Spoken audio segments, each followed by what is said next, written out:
সকলকে জানাই মহালয়ার অনেক শুভেচ্ছা ও ভালোবাসা। সকাল সকাল এরকম গরম চা দিয়ে শুরু হলো দিনটা। এরপর বাবাকে টিফিনে দিয়ে দিয়েছিলাম রুটি আর পটল ভাজা। চলো দেখাই আজকে আমি কি অফিসে কী নিয়ে যাব। তো তোমাদের সাথে এই গল্প করতে করতে আজকে কিন্তু আমি রেঁধে নেব ডিম আলু পটল দিয়ে একটা ঝোল। এরকম তোমরা কে কে খেয়েছো জানি না, এরকম তোমরা কেউ খাও কি না, তবে আমার কিন্তু ডিম আলুর মধ্যে এরকম পটল ফুলকপি দিয়ে খেতে ভালো লাগে। আর যেরকম সিজন যেটা ওঠে আমি সেরকমভাবে বানাই। আর ডিম জিনিসটা আমার খুবই প্রিয়। তো প্রথমে পটল আলুগুলো ভেজে নিয়ে আমি কিন্তু অল্প অল্প পরিমাণে মশলার জন্য পেঁয়াজ টমেটো এগুলো কেটে নিয়েছিলাম। তার মধ্যে অল্প সামান্য আদা রসুন পেস্ট দিয়ে তারপরে কিন্তু সুন্দর করে মশলাটা কষিয়ে নিয়ে ওর মধ্যে আলু আর ভেজে রাখা পটলগুলো দিয়ে দিয়েছিলাম।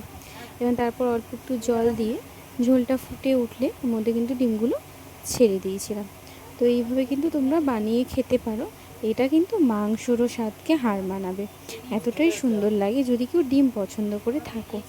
তো আজকে মহালয়া, তো মহালয়া তো সবাই আমরা আগে ছোটোবেলায় সকালবেলা দেখতাম, তো এখনও দেখি। তো এইভাবেই তোমাদের সাথে গল্প করতে আমার রান্নাটাও শেষ হয়ে গেল।